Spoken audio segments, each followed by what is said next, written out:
to see some people directly confronting their deepest fear. Even though more Americans die while driving than any other form of transportation by far, there is something about boarding a plane where you have no control, you're thousands of feet up in the air, and your destiny is completely in the hands of somebody else that can really freak some of us out. So if you have a truly crippling fear of flying, can it be cured? ABC's Byron Pitts introduces us to a man known as the Plane Whisperer. For many, flying on a plane is a terrifying experience. Oh my God, you guys. Oh my God. It's been 35 years. For them, the mere thought of being trapped in a plane 30,000 feet in the air, pure white-knuckle, chest-thumping, I could barely breathe fear. Like in this documentary, Fear of Flying. Caught on camera. There's such bad turbulence. And that's why these men and women are here. So we're waiting for him to open the door. This retired Air Force pilot turned therapist is the Plane Whisperer, for those deathly afraid of flying. This is Captain Ron Nielsen's newest class, Phoenix, Arizona's Sky Harbor International Airport. They have 1 week to overcome a life of anxiety and what for many is a deep and painful sense of shame. It's so silly. It's so embarrassing. It's time for me to get on a plane and fly. It's estimated 25% of all flyers have some degree of fear. For this group, it's moderate to severe. And that despite knowing the numbers. Your chances of dying in a plane crash is 1 in 60 million, no matter how frequently you fly. On an airplane, I feel like I'm in a tube of death that just flies through the air waiting for it to fall out of the sky. Hollywood's made a profit off of that fear for generations in blockbuster movies like Flight. From make-believe to real-life drama.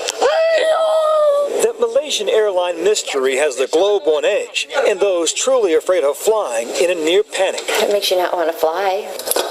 Sue Milgrove is a real estate agent by day, member of a rock band by night and weekends. This mother of 3 with an MBA is fearless in most phases of her life, but put her on an airplane. For some reason, my brain attacks my body. It tells me I'm going to die. Sometimes I jump up and I go to the flight attendants and I'll say, I'm scared. I don't want to sit in my seat anymore. So when you get on, just go on and pretend like you own the thing. This is the 4th time she's taking Captain Ron's class. Are you ready? Let's go. Her motivation? Pretty simple. I want to take them to Disney World in Florida. Not happening. No, I can't be on the plane for 4 or 5 hours. I just can't, and I'm afraid of panicking with them. And I think then what would happen? Part of what Sue and the others will learn, face your anxiety head on. The class does a walkthrough aboard a plane they've been reassured won't take off. So how about a big cheer for all of us? We made it. Information, the captain tells them, is key to overcoming fear. What I find for most people is the first thing they need to do is give themselves permission to be afraid. For Sue and the others, easier said than done. Many of you. In 7 days, they'll go from the classroom to a real flight, Phoenix to Burbank, California, and back home. Sue's going to Las Vegas. If you're going to gamble, why not gamble? Well, no matter what it takes, I'm going to keep putting myself in that plane, and if I embarrass myself, so be it. It's Saturday morning. We're at Phoenix Airport. It's the 3rd and final stage of this class. Call it graduation day. But who will pass? I feel a little nervous, a little anxious. Nancy Linkswiller used to fly as part of her job. After a panic attack mid-flight, she stopped flying and changed jobs. It's been about 6 or 7 years since I've flown. I need to accomplish this task. This is something I've put off for a long time. Ross McGinley's fear of flying kept him from attending his own parents' burial. Why didn't I go? I should have gone, etc., etc. It's certainly a good trip. It's painful, this fear. Very painful. Very painful. It's shameful. Shameful why? That everybody seems to do it so effortlessly. He hasn't flown in 35 years. I was taking care of my panic attack. As you'll soon see for Jessica, it will take all effort. Hers, her husband, and their children. She's never flown before. But first, a quick tip from Captain Ron. Distractions, he says, are a good thing. Bring a book, music, anything that takes your mind off your anxiety. You go past the food court, grab a drinking straw, get on the airplane, and restrict your breathing through the straw. If you can control your breathing for the first 2 minutes of flight, you've got 90% of the battle licked. I don't know how to... How about here? Who's going to hold me? Oh my God. Jessica forgot her straw. Oh my God. She took a pill to take the edge off. Are we okay? Are we good? Are we done? Lexi, close the window. Why? How did it get open?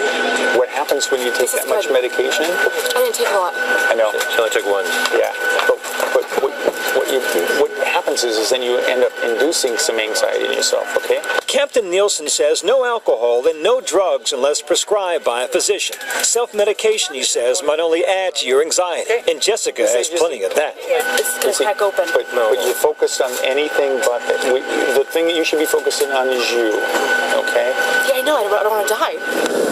Alright, so this is a completely full flight today, so... Minutes later, much to our surprise, Jessica is calm, actually enjoying herself. Well?